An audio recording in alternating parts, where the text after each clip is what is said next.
بسم اللہ الرحمن الرحیم۔ بھائی ہمارے دارالعلوم کے استاد حدیث حضرت مولانا محمود اشرف صاحب، جو میرے بھتیجے بھی ہیں، اور اللہ تبارک و تعالیٰ نے ان کو علم و فضل کے بڑے مقام سے نوازا، بزرگوں کے صحبت یافتہ اور ہمارے دارالعلوم کا ایک گراں قدر سرمایہ، آج کل دارالفتہ بھی انہوں نے اس کے بنیادی ارکان میں سے تھے۔ وہ کافی عرصے سے بیمار ہیں اور اب کچھ ان کی حالت جو ہے وہ بہت شدت اختیار کر گئی ہے، اور دل و دماغ ان کی طرف لگا ہوا ہے۔ آپ حضرات سے دعا کی بھی درخواست ہے۔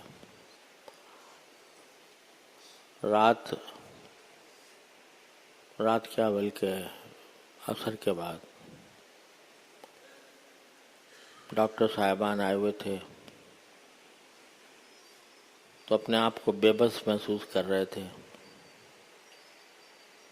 کہ ہمارے پاس اب کوئی تدبیر باقی نہیں رہی۔ تو بلکہ ان میں سے ایک صاحب کہہ رہے تھے کہ 2-3 گھنٹے کی بات ہے،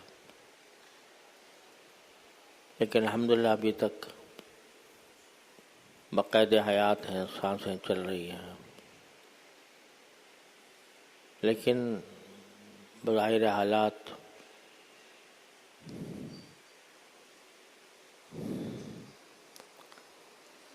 ایسی حالت میں ہیں کہ ظاہری اسباب میں واپسی بہت مشکل، لیکن اللہ تبارک و تعالیٰ کا فضل و کرم، اس کی رحمت، اس کی قدرت جو چاہے کر سکتی ہے،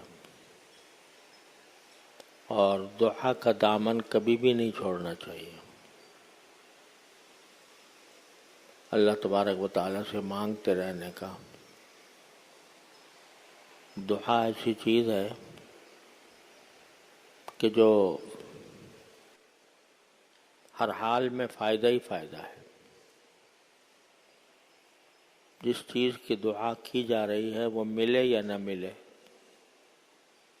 لیکن صرف دعا کر لینا یہ بذات خود اجر و ثواب ہے،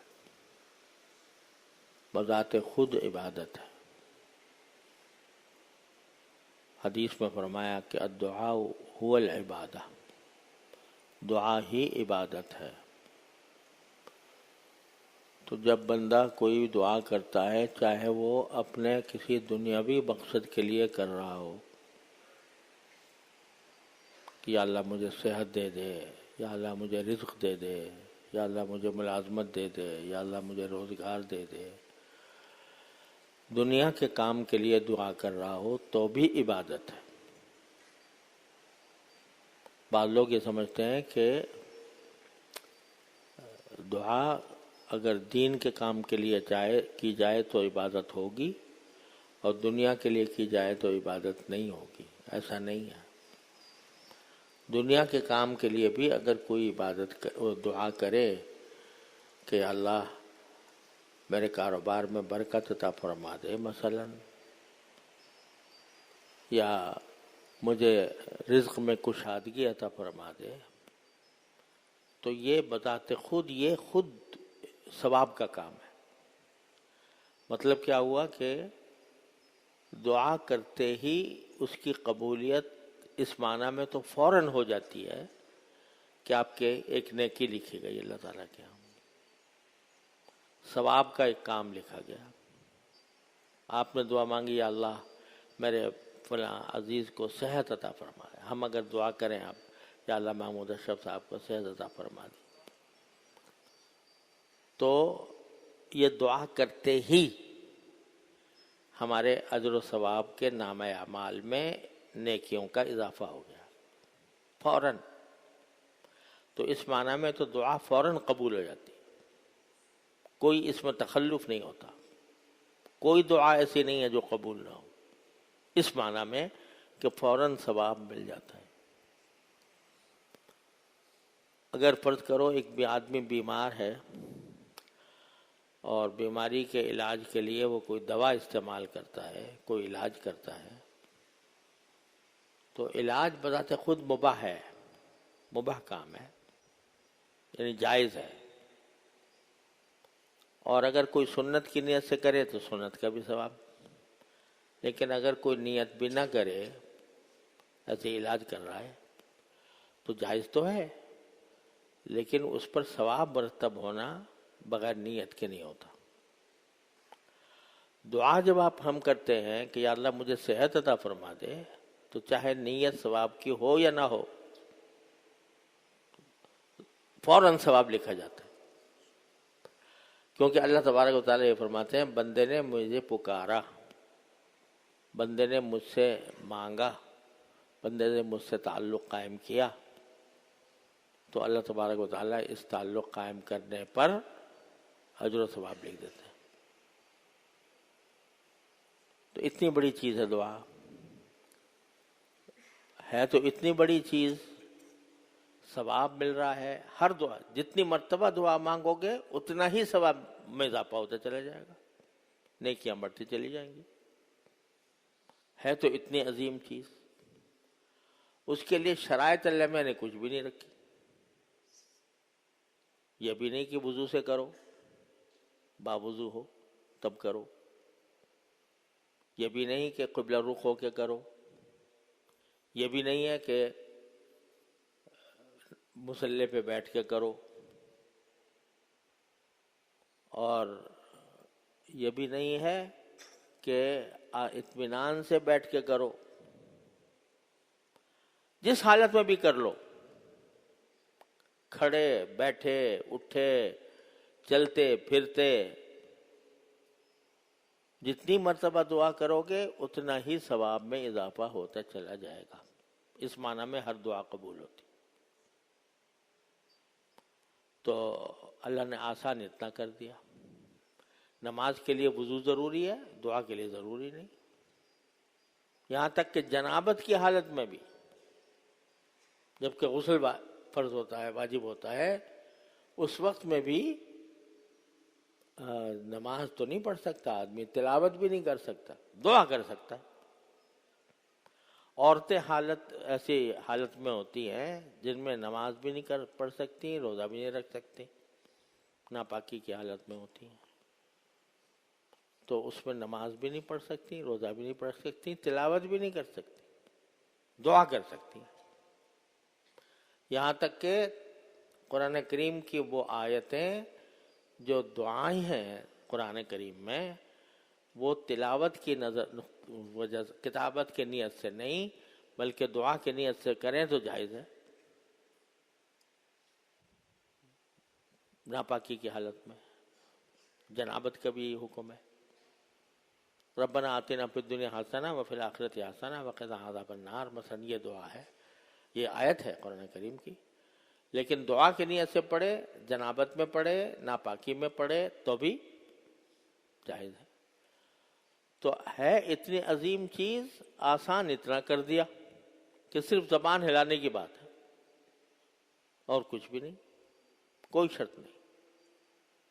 جہاں ہو، جس حالت میں ہو، میری طرف رجوع کر لو، دعا مانگ لو، کھلی اجازت ہے. تو ہے اتنے اجر و ثواب کا معاملہ، لیکن آسان اتنا کر دیا اللہ تعالیٰ نے. اور اس کا عظیم فائدہ یہ ہے کہ جتنی دعا کرو گے اللہ تبارک و تعالیٰ سے، چلتے پھرتے کر رہے ہو، اٹھتے بیٹھتے کر رہے ہو، جس حالت میں بھی کر رہے ہوگے، اللہ تعالیٰ کے ساتھ تعلق میں اضافہ ہوگا، تعلق مع اللہ میں ترقی حاصل ہوگی. جیسے ایک بچہ ہوتا ہے نا، وہ جہاں اس کو کوئی تکلیف پہنچی فوراً ماں کو پکارتا ہے. تو بندہ جو ہے اللہ تعالیٰ سے اتنا تعلق تو کر لے جیسے ماں کو، بچے کو ماں سے ہوتا ہے کہ ہر حالت میں پکارے. اور یہ ایسا نسخہ ہے دعا کرنے کا، کرتے رہنے کا، کہ جو اللہ تعالیٰ تک پہنچانے کا بہت ہی آسان مختصر راستہ ہے. تو اب چاہے حالت ایسی ہو کہ بظاہر حالات کوئی امید نہیں معلوم ہو رہی، امید نہیں معلوم ہو رہی اس بات کی کہ بھئی جو ہم مانگ رہے ہیں وہ ملے گا بظاہر حالات، لیکن دعا سے کسی حالت میں بھی میں کوتاہی نہیں کرنی چاہیے. کرتے رہیں کرتے رہیں کرتے رہیں. پھر اللہ تعالیٰ کی رحمت سے امید یہ بھی رکھے کہ دے دے. کتنے واقعات ایسے سامنے آئے ہیں کہ ساری تدبیریں سب کچھ ناکام ہو گئیں، اللہ تعالیٰ نے اپنی قدرت کا مظاہرہ فرما دیا. تو اس واسطے بھائی دعا سے تو کسی بھی حالت میں غافل نہیں رہنا چاہیے. تو اس وقت گزارش یہی ہے، طبیعت چونکہ ذہن ان طرف لگا ہوا ہے، تو آپ حضرات سے بھی گزارش ہے کہ ان کے لیے دعا کرتے رہیں. انشاءاللہ اجر و ثواب دوہرا حاصل ہوگا. میں کہتا ہوں دوہرا اس لیے، ایک تو دعائی ثواب، دوسرے کسی مسلمان سے اور خاص طور سے عالم سے محبت، اہل دین سے محبت، اس کا مظاہرہ ہوگا. دعا جو کر رہے ہیں وہ آپ کس لیے کر رہے ہیں؟ اس لیے کہ ان سے محبت ہے. محبت کیوں ہے؟ اس دین کی خاطر. ان کا کوئی دنیا کا کاروبار تو ہے نہیں کہ بھئی اس سے کچھ فائدہ حاصل ہوگا ہمیں، لیکن محبت ہے دین کی خاطر، حب فی اللہ، اس کی وجہ سے کر رہے ہیں. تو انشاءاللہ اجر و ثواب حاصل ہوتا رہے گا.